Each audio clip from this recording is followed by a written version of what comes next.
ሀዲድ ዩቲዩብ ተከታታዮች ወደ ሰላም ሁሉ መልካም ሁሉ አይሾነ ከነገ አልሐምዱሊላህ። ወዶች ቪዲዮ ላይክ፣ ሼር፣ ሰብስክራይብ በማድረግ ጀምሩት። አበረታቱኝ። ስለምታበረታቱኝ ከልብ አመሰግናለሁ። እንግዲህ ኤቢና ዳጣ ሊናከሱ ነው። በናታን እየተጣሉ ይገኛሉ። ኤቢና የናታን የዳጣ ጉዳይ መቋጫ የለውም። ምክንያቱም ፍቅር ነው ታውቃላችሁ። ስለዚህ በፍቅር ደግሞ እህቴ ነው ይሄ ከሌ እንደ ምግብ ከሌት ብለው ተብሎ እንትን የማይባል ነገር ነው፣ የማይተው ነገር ነው ማለት ነው። ምግብ ከሆነ አንቺ በቃ ይሄን ጠግቤያለሁ በቃ ለአንቺ ይሁን ብለችው ለአንደኛይቱ ተብሎ የአንደኛይቱ የሚቀር ጉዳይ ነው። ነገር ግን በፍቅር ጉዳይ ከሆነ ግን በጣም ከባድ ነው። ስለዚህ ናታን ዳጣና ኤቢ ሁሉም ሶስቱም ፍጥጫ ላይ ይገኛሉ። ባለፈው ቪዲዮ ላይ እንዳየነው እንግዲህ ዳጣ ናታን ኤቢ ጎን ሲቀመጥ እንዴት አርጋ ባይን ቂጥ እንዳየችው አይተናል። ከፍዝቅ አርጋ ነበር ያየችው እንዳያችሁት ማለት ነው። እና እንዲህ ስታየው ነው እሱ ብድግ ብሎ ከመቀመጫው እንግዲህ ፈቀቅ ያለው እሱ ምንድነው ያደረገው? ምንም አላደረገም። ምንድነው እሱ ከውጭ ሲገባ ኤቢ ተቀምጣ ሲያገኛት ኤቢ ጎን ሄዶ ተቀመጠ ማለት ነው። እንደመቼውም እንደ ማንኛውም ግን ዳጣ ግን ኤቢ ታስተካክላለች ምናምን ሴት ሆናለች እና በቃ ወደ እሷ ይሄዳል የሚል ስጋት ስላላት ነበር እንደ አፍጥጣ ስታየው ነበር እንዲከታች ውስጥ ላይ ስታየው ብድግ ብሎ ፈቀቅ ብሎ ተቀመጠ። አየሁ ወደ ጊዜ ደግሞ እንደዚህ ኤቢ አይኔ ውስጥ ጉድፍ ገብቶብኛል ይልይ በማለት ወደ ናታን ስትጠገቡ ስትቃረበው ነበረ። በዛ ክስተትም ደረሰችባቸው ማለት ነው።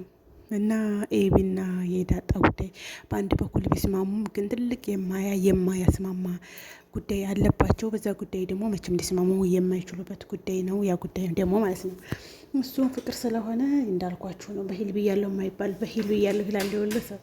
በሂል ብያለሁ የማይባልበት ጉዳይ ነው። ነገሩ ከባድ ነው። ናታንም እንግዲህ እሷን እንደማይፈልጋት ተናግሯል። ኤቢን 3-4 ጊዜ እንደማይፈልጋት ተናግሯል። አይፈልግም ብሏል። ግን አሁን እንዳጣ ያጠራጠራት ነገር ምንድነው ይመስለኝ ኤቢ ወደ ራሷ ስለተመለሰች መልካም ሰው ለመሆን እየሞከረች ነው። ያ ነገር ዳጣን ትንሽ በአንድ በኩል እህቷ መሆኗን ተቀብላት እህቷ መሆኗን አምና ደስተኛ በመሆኗ በዛ ደስተኛ ናት ዳጣ ማለት ነው። በአንድ በኩል ደግሞ ናታን ጋር ያላት ግንኙነት ደግሞ በጣም ነው የሚያሳስባት ማለት ነው። እንግዲህ ናታንና ዳጣ እንግዲህ ተኝተው ስታገኛቸው አበደች። ከእኑ ባሏ ነው የሚመስላት ማለት ነው እንጂ ታታለው ፍቅረኛዋ ራሱ አይመስላትም። እንደማይወዳት እኮ ታውቃለች። ዳጣን በጣም እንደሚወዳት ታውቃለች። በብዙ ነገር ይለያል እሱ በቃ አንደኛ እኔ አንቺን አልወድሽም መወደው ዳጣን ብሎ ነግሯታል። ሁለተኛ ደግሞ በቃ ዝም ብላ በሚታይ ነገር ፊዚካሊ ተላይ በሚታይ ነገር ራሱ ዳጣ እንደሚወዳት ታውቃለች። ግን ይሄንን እሷ መቀበል በፍጹም ነው የማትፈልገው። እና ባለፈው ራሱ የሆነ ከረሜላ አምጥታለት እጅን ምታኝና ምናምን ምንድን ነው ግን የፍቅር መግለጫ ነው እንዴ? ዱላ ከረሜላ የሚሰጣጡት ምንድን ነው? ያ በዱላ ከረሜላ ፍቅር ይገለጻል እንዴ? የማውቀው በአበባ ነው አብዛኛው ፍቅር የሚገለጡት በአበባ እና በዱላ ከረሜላ። ከዛ ዳጣ ደርሳባት ዱላ ከረሜላውን ምንድን ነው ብላ ስትደርስባቸው እንደገና እነሱን ማዞሩት። አይለም እኮ ምናምን ብላ ለእሷ እንዳመጣችላት አርጋ ሰጠቻት ማለት ነው። እሷም ስለገባት ተቀብላ ልክ እሷ ስትሄድላት በልንካ ላንታና ያመጣችልህ ብላ ቁጥጥ ብላ ሄደች። እና አሁን ሁለቱ መካከል አጣብቂኝ የገባው ማነው? ናታን ነው። ናታን አሁን ኤቢን ውግጃ ይላት። ኤቢ በመልካም መልኩ ነው የምትጠጋው። እወድሃለሁ ትለዋለች። በቃ እንደማይሆን ነግራታል። ኸላስ ናታንን ደግሞ እችን ዳጣን ደግሞ እንዴት አድርጎ ያሳምናት? እሱ አሁን ማድረግ ያለበት ምንድነው? ናታን ዳጣን አንድ ቤት እየኖርን ነው። እናታች ኤቢ ጸባይዋን አስተካክላለች። ምንም ቢሆን ምንም በቃ እኔ የምወድሽ አንቺን ነው። በቃ ማገባሽ አንቺን ነው። ህይወት አጋሪ ማድረግሽ አንቺን ነው። ምንም ነገር ቢፈጠር በቃ ቀናት የሚባል ነገር አይኖር። ምክንያቱም አንድ ቤት ነው የምንኖረው። ውጭ እሷ ሌላ ሀገር ምንድነው የእሷ ሌላ ስርፋ ሌላ ስርፋ ቢኖሩ ሌላ ቤት ማለት ነው። ያ ቢሆን ለምን አገኘሃት ለምን ተገናኛችሁ ብላ ትቀናለች። ግን አንድ ቤት ስትኖር ነው ድረስ ተቻችለን ይሄ ቀናት በቃ እኔን አታምንኝም በቃ መኒ 100% መኒኝ ምንም ነገር የለም ብሎ ዳጣን ለብቻው ሂዶ ማናገር አለበት እንጂ እንደዚህ ቁጭ ሲልም በቃ ብሎ ወደዛ ብሎ ወደዚህ ብሎ እንደዚህ አይሆንም። ዳጣን እሱ መምከርና መገሰጥ አለበት ባይነኝ። እንደ እናንተስ ምን ይመስላችኋል? ምንም አይመስላችሁ እናንተ? ላይክ ሼር ሰብስክራይብ አድርጉ። ዝም ብላችሁ እሺ ለይኩ ደጅ ለይኩ እና ጋሽ ደረጀ እና ሰላም ደግሞ እንግዲህ ሰላም ዛሬ እገፈጥባታለሁ ብላለች። ተነገረቻት እንግዲህ ጋሽ ደረጀም ሳምንት ምንድነው 15 ቀን ስጪ ብሏት ነበረ። እሷም 15 ቀን አልሰጥም ሳምንት ብለዋለች። እንግዲህ ሳምንት ተጠብቅ ይሆን ወይስ እናቷ መሆኗን ተነግራት ይሆን የሚለውን ቀጣይ ቪዲዮ የምናየው ይሆናል። እሷ ሰላም ግን የምትጠብቅ የማይመስል ምክንያቱም እፍ ከሽተተጅ ግን ችግር አለበት የምር እንዴ። ባለፈው ራሱ ሰላም ልጅ ማናት ስትለው ሳምንት ሲላት 2 ሳምንት ሲላት በዛ ሲል በግድ ነው የነገራት በግድ።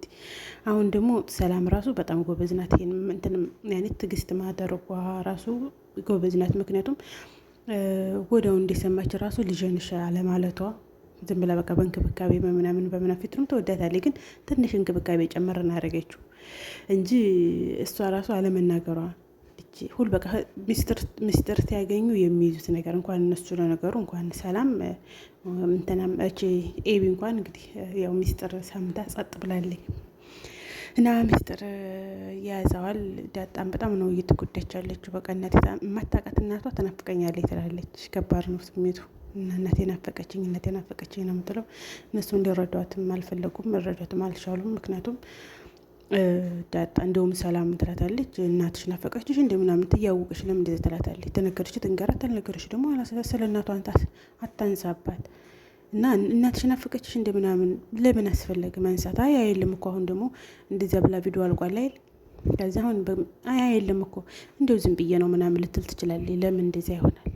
ወይ መናገር ነው እናትሽን እኔ ብላ መናገር ነው፣ ወይ ደግሞ ዝም ማለት ነው እንጂ የእሷን ቀልብ በማንጠልጠል ምን ይሉታል እንግዲህ። ጋሽ ደረጀ እነግርሻለሁ በሳምንት ብሏታል። የጋሽ ደረጀ ደግሞ ከልጁ ጋር ስትገናኝ ነው ማየት የቸኮልኩት። ጋሽ ደረጀ ከወንዱ ልጁ ጋር ሰላም እዛ ቤት ይዘው መጥታ ልጁን እስቲደባለቁ ማየት ቸኩያለሁ። ምን እንደሚል ደስ ብሎታል። ግን እሷ አይታችኋታል። ማንን ይመስላል ልጁ ቆንጆ ነው። 10 ጊዜ ነው የሚጠይቀው።